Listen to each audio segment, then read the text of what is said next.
everybody, it's Ron from Pick Dawgz, and this is Ron's Rundown. We're going to go over the MLB games scheduled for Tuesday, July 12th, 2022. Now, if you like what you see, make sure to give this video a big thumbs up and subscribe to our channel. And don't forget to put your baseball picks in the comment section below. If you're looking for my MLB best bets, you can find those at the Premium Picks tab at Pickdawgz.com. Of course, I'm always running my $15 MLB best bet, so you can check it out at Pick Dawgz Premium. Alrighty, here we go. Here are the games for Tuesday, July 12th. First up, we see a doubleheader matchup between the Chicago White Sox and the Cleveland Guardians. We're going to see a 1:10 Eastern start time for Game 1 between Dylan Cease and Shane Bieber. 7:10 Eastern for Game 2. We have a starter for the White Sox and Davis Martin, but no starter listed for the Guardians. Now, all this information is subject to change. It's why I'm a little hesitant with doubleheaders. I tread lightly with those doubleheaders in the MLB this season. But if you look at Game 1, I do think Dylan Cease is the better starting pitcher. In fact, I think he was the biggest, or one of the biggest, all-star snubs in the American League. 7-4 with a 2.45 ERA. Top 10 in the ERA, top 5 in strikeouts, 133 Ks in 92 innings of work.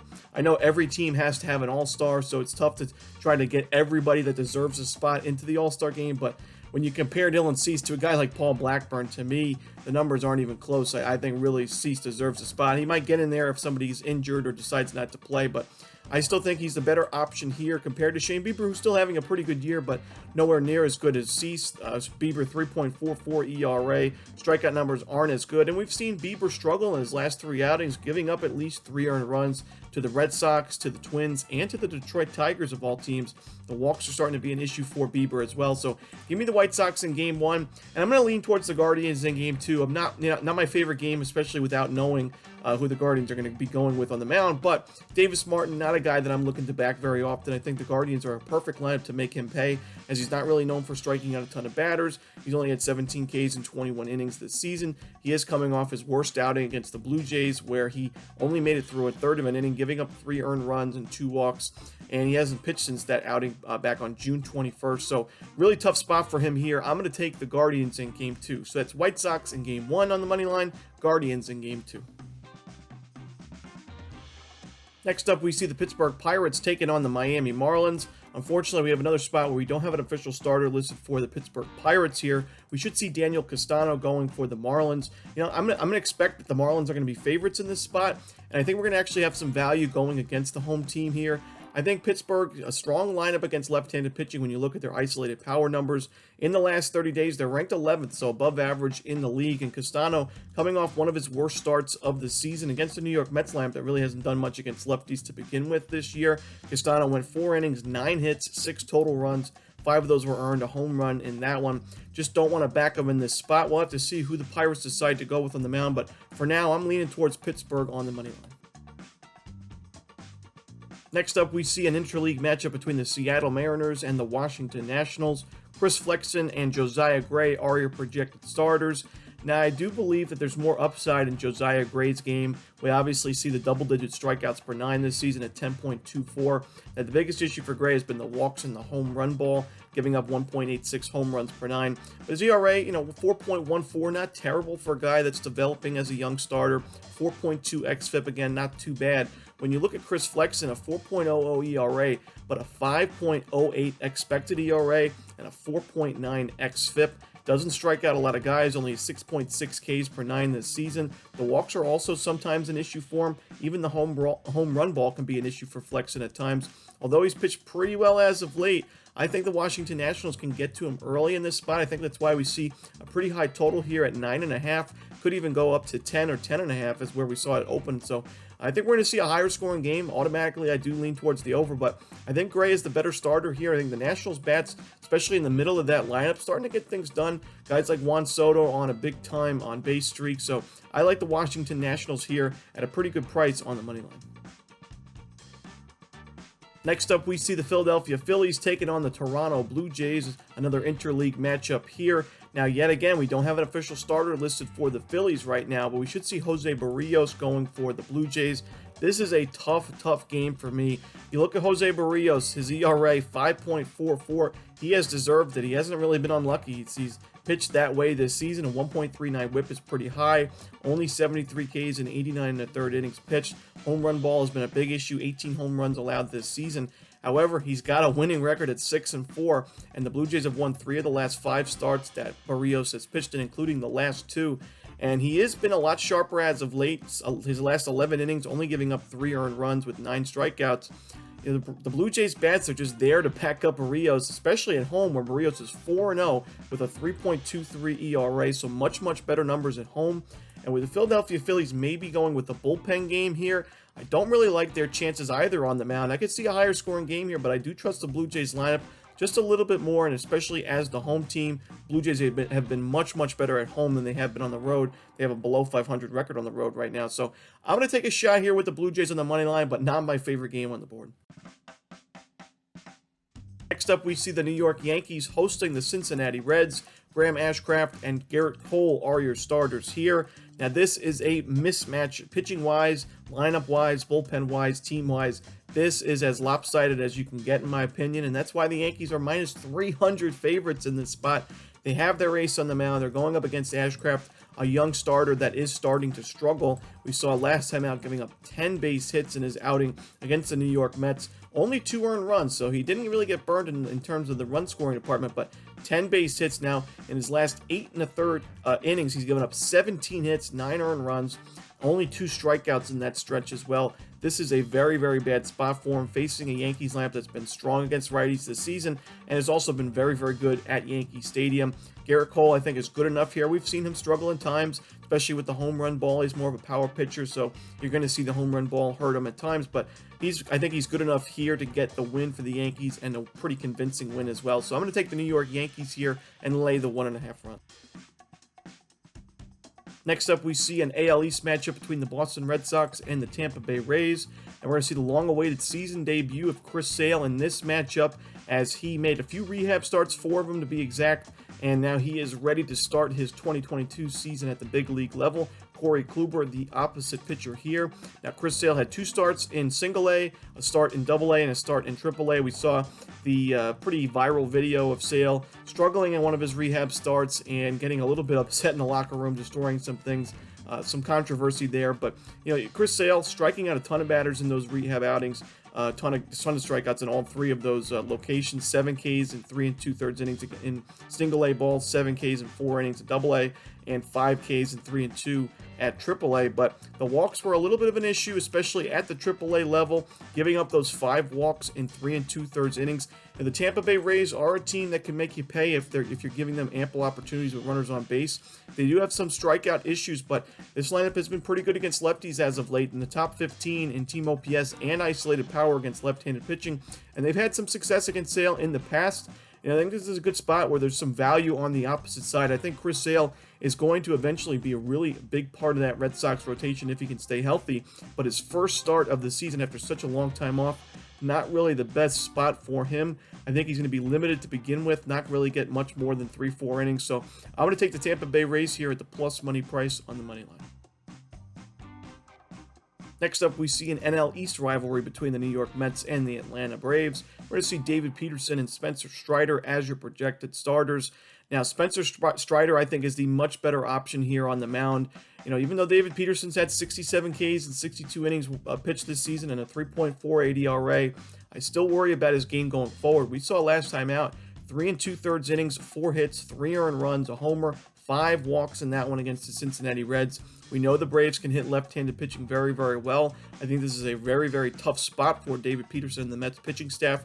On the other side, you got Spencer Strider, who's only given up 1 earned run in his last 18 innings pitched, with back-to-back outings of double-digit strikeouts, 12 Ks against the Cardinals, 11 Ks against the Reds. He has been a monster on the mound this year, and although the Mets don't really strike out a ton themselves at the plate, I still think Strider has a very good outing here. He's limited walks, he's limited home runs as of late, which is really important. Only 3 home runs allowed this entire season. That's something you want to see from a power pitcher like a guy like Strider that has very good velocity on his fastball. And he's only given up 3 combined base hits in his last 12 innings of work. I think Strider's the better option here. I'm going to take the Atlanta Braves here on the money line and actually sprinkle a little bit on the run line as well. Next up, we see Jason Alexander and the Milwaukee Brewers taking on Josh Winder and the Minnesota Twins. Now this total is set at 9 here. I actually think there's some value on the over. I would put this total at 9.5 or even more. You look at this pitching matchup, I think it benefits the hitters all the way. When you look at both of these lineups, they've been very, very strong against right-handed pitching in the last 30 days. WRC plus, the Twins are ranked 3rd. The Brewers are ranked 7th. In isolated power, these teams have crushed righties. The Brewers are ranked 4th. Twins are ranked 7th. We know the Minnesota Twins have an all-star at the top of their lineup in Luis Arraez, a guy who gets on base almost every at-bat, it seems, sets up the power hitters really well, and Byron Buxton, Carlos Correa, and so on. I think the Twins get to Alexander. I think the Brewers find a few on Winder, and I also think the Brewers do some more damage when the Minnesota Twins bullpen enters the game. We know this Twins bullpen has really struggled this year in close games and games that are out of hand. I think we see scoring from start to finish here. Give me the over in the Brewers Twins. Next up, we see the Los Angeles Dodgers taking on the St. Louis Cardinals. Mitch White and Matthew Liberatore are your starters for this one. Now, two starting pitchers that I didn't really expect they would be getting a start here at the middle of July this season, but here they are, and they're pitching pretty well in their last few outings. Matthew Liberatore coming off a 4-inning shutout performance against the Atlanta Braves, and Mitch White coming off a 5 2/3 innings, no earned run performance. He gave up 1 unearned run, but only 1 hit, 6 strikeouts against the Colorado Rockies. The Dodgers have struggled against left-handed pitching in the last 30 days, that's for sure. They're ranked 18th in team OPS and 21st in isolated power in that stretch. St. Louis Cardinals offense has been hit or miss in the last 30 days. The 15th ranked in isolated power, 15th ranked in, or 14th ranked in team OPS. So about, par, maybe a little bit above average, but I think we're going to see a low-scoring game. I think the Dodgers bullpen's really solid right now as well. And I think this total is set a little bit too high. So I'm going to take the under in this Dodgers-Cardinals matchup. Next up, we see the hottest team in baseball, the Baltimore Orioles, taking on the Chicago Cubs. Jordan Lyles and Adrian Sampson are your starters. Now, it's not going to be a popular play, and even I'm a little bit disappointed that I'm going this way, but I do think the Orioles' winning streak does come to an end in this spot. Adrian Sampson just pitched very well for the Cubs this season, 2.91 ERA, and his xFIP's a little bit higher than that, but not enough to where I would be nervous about him in this spot. The Baltimore Orioles, I'd much rather have them, A, at Camden Yards, and B, going up against a left-handed starting pitcher. Against righties, just hasn't been the same. They're ranked 18th in team OPS. Isolated power a little bit better, but still not good enough against a guy like Sampson who's had a lot of success out there on the mound. While Jordan Lyles, not my favorite starter back in this Orioles rotation. Last time out, and even the previous start to that one, he's pitched well against the Angels and Twins, but overall this season has had issues with the walks, has had issues with the home run ball. Not a ton of strikeouts, 81 Ks in 98 innings. The Cubs lineup has been a little bit better than the Orioles in the last 30 days against right-handed pitching. So on the road here where the Orioles have struggled a decent amount, I'm going to take the Chicago Cubs here on the money line at a pretty good price. Next up, we see the Oakland Athletics taking on the Texas Rangers. We're going to see James Caprillion and Glenn Otto, a pair of starting pitchers with ERAs above 5 this season, going at it here. Now, James Caprillion, I've been a pretty vocal critic of his game throughout the season, but I will say he's pitching a lot better recently. 12 innings, 2 earned runs allowed in his last 2 outings. Against the Seattle Mariners and the Toronto Blue Jays, pretty decent lineups there. I think he's catching a little bit of a break facing this Rangers lineup on the road. So I think he can pitch pretty well, keep his team at least competitive in this spot. Glenn Otto was pretty good last time out against the Orioles, but previous to that start, he had really struggled with the Rangers. In his last 6 innings before that Orioles start, he gave up 10 earned runs, a home run, 6 walks, only had 2 strikeouts in that stretch against the Mets and Nationals. I really just can't trust him, especially at that kind of price. I'm going to take the Oakland A's here on the run line, getting the 1.5 runs. In our next matchup, we see the Detroit Tigers taking on the Kansas City Royals. Bo Brisky and Chris Bubich are your starters for this one. Now, the Detroit Tigers have hit left-handed pitching very well in the last 30 days, where they're top 15 in isolated power, and they're actually number 6 in the league in team OPS with an 814 team OPS in that stretch. Chris Bubich has really struggled in 2022. That's why his ERA is at 6.84. And we saw last time out, he only gave up 3 earned runs in 5 1/3 innings against the Astros, but gave up 2 home runs, gave up 6 walks, 4 base hits. So the Astros had plenty of chances to really do a ton of damage in that game. They kind of took their foot off the pedal, but the Royals still lost that game and lost on the run line as well. I think this is going to be a tough spot for Bubich, but on the other side, Bo Brisky, not my favorite guy to back either. He did have a decent start against the White Sox last time out. I'd say a good start, 6 1/3 innings, no earned runs. However, he's still not striking out a ton of batters, giving up a lot of sharp contact. The average exit velocity and hard hit percentage on his balls have not been good this season, and it's why he's already allowed 14 homers in 75 2/3 innings. The Royals do a very good job at limiting strikeouts at the plate. I think they have an ample amount of opportunities to get the ball in play, get on base, and do some damage there. We already saw him have 6 hits, 3 walks, in 6 innings against Bo Brisky back on July the 2nd.